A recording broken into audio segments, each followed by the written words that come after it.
Mahal kong Marites. Mahal kong Marites. Mahal kong Marites. Mahal kong Marites. Mahal kong Marites. Mahal kong Marites. Mahal kong Marites. Mahal kong Marites.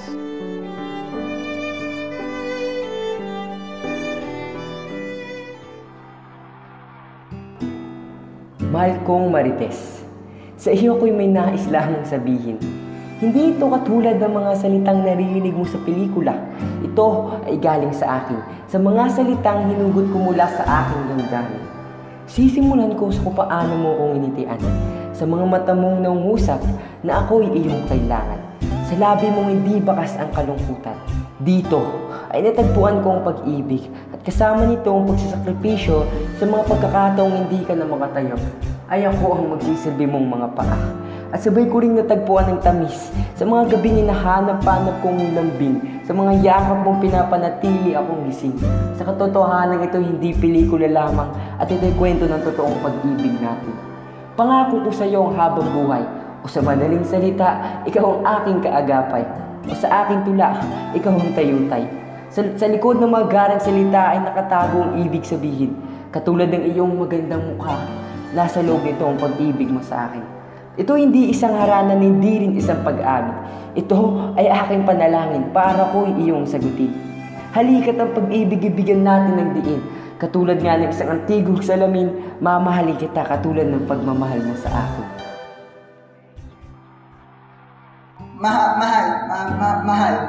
Mahal kong Marites. Pasensya na kung ba't ako nauutal-utal ngayon.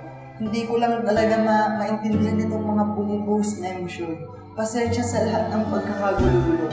Ang salitang mahal, pang hindi ko masabi ng diretso. Tila ang aking nararamdaman ay unti-unti na rin nawawala. Nawawala na parang isang papel na bangka na sumusunod na lamang sa agos ng baha. Nililito at kung saan-saan mapupunta. Sa aking dibdib, takot at kabaang naghahari na para bang sa iyong pag-ibig ako'y nakatali. Pilit na hinihila ng tukso papalayo sa iyo. Pababa sa daan ng pagkakasala ako'y patungo. Nagsimula ang lahat sa unang sulat. Titig sa iba hanggang sa makagawa ng isang malaking tanghalian. Alak at sugal, kinain na ako ng kamunduhan. Hindi na kinaya ng aking konsensya. Bakit? Bakit hindi ko magawang aminin sa iyo ang pagkakasalang nagawa ko? Mga salitang gustong kumawala sa pagkakagapos ay hinihila ng aking dila, sabay lunok sa puso na makuha ang kirot sa bawat bubok. Tuwing mapapatitig sa iyo, hindi na iba ang nangungusap sa mga mata mo. Tila ba nagtataka sa aking pagkatunganga sa mga ilaw ng kahapon ay liwanag na ngayon ay patuloy akong sinisilaw sa mga alak na nagpabago sa aking utak. Mahal, tama mahal, ngayon ko lang nabanggit ang alak. Naglalaway na naman ako. Maaari mo ba akong bilhin ko? Dali, samahan mo na ng sigarilyo. Ayaw mo? Bakit? Di ba sabi mo mahal mo ko? Minsan na lang to. Hindi na ako mag-iinom at magsusugal pagkatapos nito. Ayan, tama. At hindi mo subukang saluhan man lamang dito. Tama na yung paglalaba. Ako naman yung kontrobohin ko dito. Ayan, sa una lang yun napainhan. Masyado ko ng pagod kaya ikaw muna ang pagsisilbihan ko. Maraming salamat Marites at nawala ako sa pagkalito. Samahan mo na ako sa desisyong napili ko.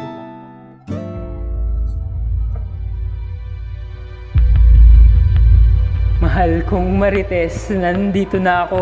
Rinig mo ba ang nangit-ngit ng pinto? Bilis. Akin na ang mga kamay mo. Halika dito sa tabi ko at damhin mo ang init ng aking katawan. Yan, yakapin mo ako yung hindi gaya ng dati, kundi yung may diin. At gusto kong madama ang init ng hininga mo.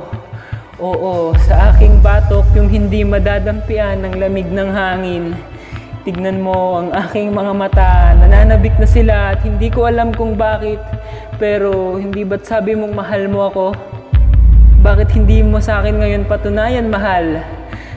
Nalulungkot ako, gawin mo akong masaya. Nais kong sumaya sa gabing ito, huwag mong biguin ang mga matang nangungusap sa'yo. Kanina pa nakapatay ang mga kandila. Halika't sindihan na natin ang mga ito bago pa tayo lamunin ng dilim. Bago pa mawalan ang kulay ang mundo natin, pansin mo ba? Kanina pa ako nakatitig sa labi mong mapula. Kanina pa ako naghihintay ng sagot mula sa mga yan. Kaya sige na mahal, ako'y iyon ang pagbigyan. Akin na ang mga kamay mo, ibigay mo na sa akin ang mga halik. At gusto ko yung hindi lang matamis, kaya samahan mo na rin ang alat. Oo, ganyan nga, langoyin natin ng dagat ng apoy.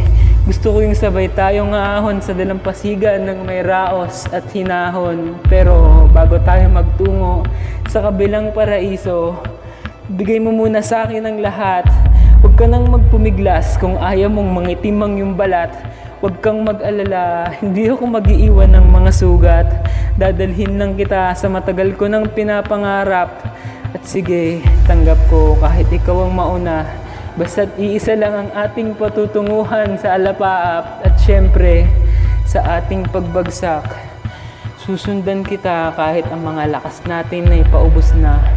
Dahil ang halimaw sa loob ko ay kayang sagipin ka. At ayan, sige, punasan mo na ang mga luha at pawis. At maraming salamat sa pagbibigay ng ligaya sa pagsama sa akin sa paraiso. Kinatuwa ko ito ng labis.